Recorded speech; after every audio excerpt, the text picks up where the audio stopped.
ആശാ വർക്കർമാർക്ക് ഏറ്റവും നല്ല രീതിയിൽ ആനുകൂല്യങ്ങൾ നൽകിയിട്ടുള്ള സംസ്ഥാനമാണ് കേരളം. പിന്നെ ആത്മപ്രശംസ എനിക്കിഷ്ടമല്ല. നിറകുടം തുളുമ്പും എന്നല്ലേ പ്രമാണം. സംഭവം തന്നെ കേട്ടാ. അതിൽ LDF ഗവൺമെന്റ് അഭിമാനപൂർവ്വം പറയാൻ പറ്റും, നല്ല നടപടികളാണ് എടുത്തിട്ടുള്ളത്. ഈ വേണ്ടാത്ത കാര്യങ്ങൾ പറയല്ലേ. ഓവർ ആക്ടിങ് വേണ്ട. കേന്ദ്ര സഹായം ലഭിക്കുകയാണെങ്കിൽ കേന്ദ്ര സഹായം ലഭിക്കണം. കേന്ദ്ര സഹായം ലഭിക്കുമ്പോൾ അതുമായിട്ട് ബന്ധപ്പെട്ട നടപടികൾ സ്വീകരിക്കുമല്ലോ. എന്തായാലും അയാൾ തരാതിരിക്കില്ല. തരുവോ?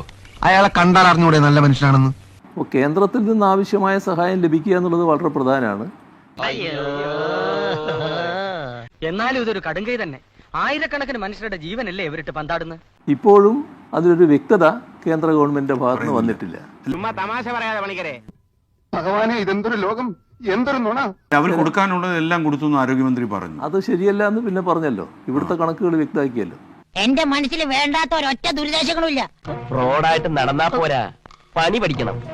അവര് സമരവുമായിട്ട് മുന്നോട്ട് പോവാണല്ലോ. അപ്പൊ അങ്ങ് അല്ല, സമരവുമായി മുന്നോട്ട് പോകുന്നു എന്നുള്ളത് കൊണ്ട് മാത്രം ഒരു നടപടി എടുക്കാൻ പറ്റില്ലല്ലോ. കാശിന്റെ കാര്യം ചോദിക്കുമ്പോ മാത്രം കാതും കേൾക്കൂല, ഉറക്കോ മണ്ണ് വാരിയടിക്കും ഞാൻ വായില്. കേന്ദ്ര ഗവൺമെന്റിന്റെ സഹായം കിട്ടുക എന്നുള്ളത് പ്രധാനമാണ്. അതിനുവേണ്ടി എല്ലാവർക്കും ഒന്നിച്ചു നിൽക്കാം. അതിന് പ്രശ്നമൊന്നുമില്ല. ആർക്കറിയാം അവന്റെ കാര്യം. നാട്ടുകാർക്ക് കൊതി തീരെ കല്ലും ചെരുപ്പ് എറിയാനും കൂവാനുള്ള ഒരു പ്രസ്ഥാനമാണല്ലോ ഇത്.